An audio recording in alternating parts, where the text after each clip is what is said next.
What is up, guys? Pie Muffin here, and we are back with our SAO Unleash Blading video. Still not used to saying that. So this is gonna be a little bit different than my usual going through an event video. We are gonna be going through the event, or I say going through, but we'll be doing the final stage. But I'm not gonna be cutting, or I'm not gonna be speeding up the run through of it, because I mainly want to use this video to kind of talk about the upcoming anniversary. So we will be talking about that as we're kind of going through. For those who don't know, the 2-year anniversary literally the stream for the 2-year anniversary is in 3 days, and then either immediately following the stream or the following night of the stream, so like, 12 to 17 hours later, the banner for, the first banner for the anniversary should go live. At this point, we don't even know what the units are going to look like. We don't know what year 2 moving forward with units is going to look like, because even though they've told us that there's going to be new gimmicks and new mechanics being added to future units, as well as a way to further enhance your units, we don't know what that looks like yet. And we're not going to know until the actual live stream, which is on Saturday. It's Saturday morning, I think like 5:30 in the morning Eastern. So we'll have to wait and see with that. But as we're going through this event, or the stage we'll be going through, I'll just be kind of talking about, kind of what to expect for this anniversary. So without further ado, let's just go ahead. By the way, not that I expect anyone to be summoning this close to the anniversary, but if you are someone who missed out on either of these units, still don't have them, there is a step 3 kind of like a birthday scout going on. So if you want 7 or if you want rain, you can guarantee to get them on step 3. But enough about that, let's head over to the event. I don't know if this is going to be the last progressive event that's going to give us these tickets, but it might be. So make sure you farm all the tickets you can. I guess we'll see when we get the event for the actual anniversary itself. I've done pretty much everything up to level 90. I saved the level 120 to do here. Usual stuff in here. Complete it one time, complete within 50 turns, and don't let any characters go unconscious. We can take a look at the actual pass itself. Nothing too crazy in here. I think there's an Imaginarium for Mito at the end. Should be all the way at 50. Yep, there's a Mito that, at 49 you get a Imaginarium for her, and then right here, wrong one. Right here you see you get a banner for Mito as well, so that's pretty cool. As you can see, I have been saving up my cubes. I think I've done everything in here. Looks like I haven't fully completed. There must be some stuff in the like way back that I forgot to complete. I still have to go through hard mode for Moon Cradle, and then progressive for what we have so far is already done. So a few more cubes to get. I'll probably be at like 1500 roughly when the anniversary actually starts. So at least on the bright side, if they're keeping this step-up model, where Step 7 guarantees you a new character, at least on the first anniversary banner, I will be guaranteed to at least get one of the units, if I'm just, like, super unlucky. But yeah, so let's dive in. Nothing really too crazy to talk about here. I haven't summoned for fire units in pretty much since the 1.5, as you can see here. But I'm not really super worried about it, since this is just a normal event stage, so yeah. So let's hop in. Let's just start talking about the anniversary. So first things first, in terms of free stuff, I do expect... Let me turn this off. I do expect to see, the free multis that we usually get. Probably the usual thing where Monday through Friday we get a free multi every day. And then Saturday and Sunday will probably be the, the up to 11 times summon. And it will be an updated banner. They're definitely going to update it for the actual anniversary. So that should be pretty exciting as well. This doesn't really matter too much. Yeah, I'm not even going to worry about, how we're kind of doing this. Because we're really just here to talk about, anniversary stuff and what I expect. So yeah, They might also do, because I don't remember if it was at the 1 anniversary or the 1.5, where for like a week straight they gave us like the up to 11 times, so we could also see that. That could be something to expect, which would be really, really nice of them. I don't know why I'm healing. They're not gonna get to attack anyway. So free summons. That's the first thing. I definitely expect that. They may be, because obviously you have to go above and beyond every anniversary. So the other thing to kind of mention is that we could very well see a select ticket of some kind. I mean, we already got some recently where we were able to select a character up to a certain point, but they may do the same thing, like maybe a unit up to like... maybe up to like the 1.5 or something. You'll just get one of those units for free. Also, something to note. Will we see the return of any of the limited units? I think there's definitely a chance, but I don't want to like bank any kind of money on that. I really don't know what they're going to do with limited units, but it would not surprise me, you know, especially since you want to make as much money as you can for the anniversary itself. It would not surprise me if day 1 of the anniversary, alongside with the new banner, they had like a step 3 or step 5 like step up that had like, let's say, all the limited units up to the summer units, for example. So, well, who was the final summer unit? I think it was Sortiliana.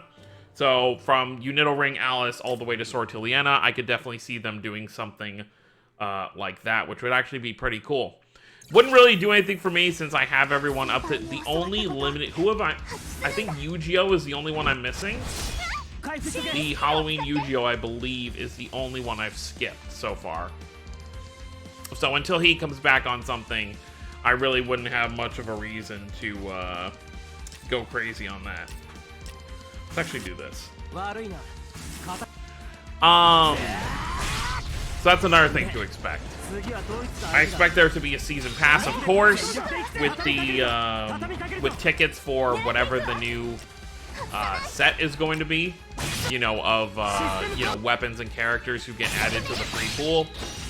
So that'll also be very, very good. And hopefully they can give us some extra stuff in those, in the season pass for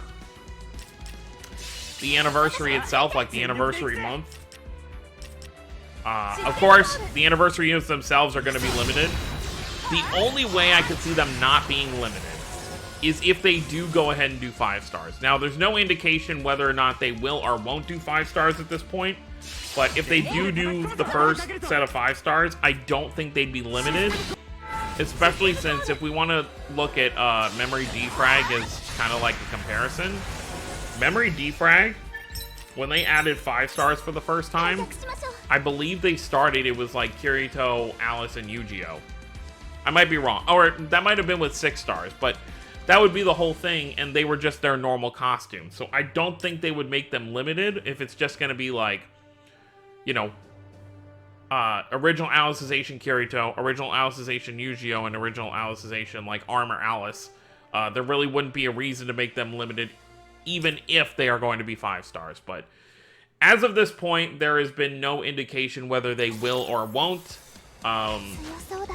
You know, I do see a lot of people, you know, having arguments for both sides, but the way I see it, until we actually see something in-game or on the stream, nothing is confirmed or deconfirmed. Because, you know, anything they put in the game data-wise does not confirm anything, because they could very well have a huge data download right after the stream that has all the stuff that they're revealing. So, until we get to that point, I'm not gonna be convinced one way or the other. The only thing I really say about 5 stars being likely is that, or not even likely, just the thought of having 5 stars is that they've let us increase our team costs so much, and it hasn't mattered for a very long time. So that pretty much like tells me, it's like, why do we need all this team? Why are we continuing to get team costs with these upgrades if there's no units that are going to come out with higher team costs? Now, the other thing with that is, you could definitely also make the argument that they could come out with new 4-star units that are just infinitely better, and they're going to cost more to put on your team. That's another thing they could definitely do. We're obviously going to finish it on this run. There's no point to back out right now. So that is another thing to note, that they could just come out with units that are going to have a higher team cost. I personally think it's a good time for 5 stars. Some people might disagree because I feel like a lot of people did just get their teams all set up when it comes to Active Link. I feel like most people at this point who've been playing since the beginning probably at least have 1 or 2 Active Link characters for each color. Some more than others, since some colors have been favored more heavily than others. So if they did introduce 5 stars and it resets the meta all over again, I do feel like some people would maybe a little bit upset about that, but you know, it is a gacha game. They need to give us a reason. 28 turns, that's not bad. They need to give us a reason to summon. And if they keep just doing what they've been doing, you know, if there really is like not anything new per se, you know, if we just get, for example, I'm trying to I can't even come up with an example because I don't know what they would even decide to do. But let's say they only introduce, you know, like new skill unlock paths for like characters. It's like people who already have full setup teams with every, you know, kind of situation imaginable really won't have a reason to summon for new characters besides if they like an outfit or something for a limited unit. So either 5 stars or a new mechanic is going to be the way to kind of get people to keep summoning. Now, of course, there is going to eventually have to be a cutoff point for that. You know, people aren't just going to keep summoning forever. Or not summoning, not that. That they aren't going to... The devs aren't going to keep introducing new mechanics every single... Like, if this game lasts 6 years, I don't think every anniversary is going to have a new mechanic, but I still think we're still super early on to where there is still stuff that they can add to the game, and it's still, you know, have progression. But, you know, like, let's just look real quick. Let's look at my colors real quick, and let's see how many active links I've gotten. Because they introduced active link a year ago, so let's see. Non-elemental, let's see. Okay, so, and Tokyo's 1. Tisa's 2. This Alice makes 3. Yu-Gi-Oh's down here somewhere. He makes 4. I believe this Kirito and Asuna that came, yeah, they're the 5, 6. I'd say I think for most colors, I do have a decent amount, like right here, like 1, 2, 3, 4. Yeah, at least like 5 for fire. But I think water is obviously my lowest thing right now, because I've got the limited Alice that came out, and then I've got these two right here, right next to her. I've got the Adis and the Unito Ring Alice, and that's it. Everyone else on here is an old unit. So water, I could definitely still use some love for, but yeah, for the most part, I feel like most people have at least a couple active link characters, even if they're not all limited. I do think some people are probably pretty set on active link, so I do think it is a good time to introduce something new. But the big question is, what do they do? You know, if they introduce 5 stars, what do you do with 5 stars to make them, you know, besides giving them fancier animations than 4 stars, what do you do to kind of make them different from just 4 stars? I think one idea that I've had is have a second incarnate. Now, it doesn't have to be 2 completely separate incarnates, but I was thinking, you know, you have your regular incarnate that happens at 100%, and then you have another incarnate that happens at, like, you need like 150 plus incarnate or something to get that off. So it's more, and it's obviously going to do a lot more damage than a normal 100% would. And whether they decide it's just like, you know, there's an extra thing during the animation, so you do your normal attack during the animation, and then the 150% version has like an additional attack during the animation. You do something like that, or just have like the 100% animation be like, you know, basic, you know, regular non-limited type of thing, and then you have the 150% be something like super ridiculous. Now, of course, I'm not saying, you know, every unit now coming out has to be a 5-star, but of course that's what people would want to save for. Another thing, you know, are they gonna add more skill paths, you know, on old and, you know, obviously upcoming units? Are they gonna do something with Imaginarium even further? Maybe add more Imaginariums that we can equip? It's really hard to say, but, other than that, I think everything else is pretty much going to be normal. They don't really go out of their way to do crazy new events and stuff. You know, we did get, obviously, new stuff in terms of how they're going to handle the story, so I think we will see more story added more frequently. But, besides that, we'll just have to see what they do. I think, for the anniversary, I think Kirito, Yu-Gi-Oh! And Alice is probably a safe bet, considering we just got a progressive banner, so I don't think we're going to get an anniversary progressive banner immediately. So I think it's either going to be Kirito, Alice, and Yu-Gi-Oh! Or I think it's going to be a Kirito and Asuna banner, which, you know, Kirito and Asuna, of course, we did just get these. This banner will actually still be up when the anniversary banner drops. So I'm leaning more towards the Kirito, Alice, Yu-Gi-Oh! Since the game did start off as an Alicization-focused game. But they could also do something with Moon Cradle for all we know. So we'll just have to wait and see what they do. But let me know what you guys think down below. Let me know if you're excited for the anniversary. Hopefully everyone's been able to save up some cubes for the anniversary.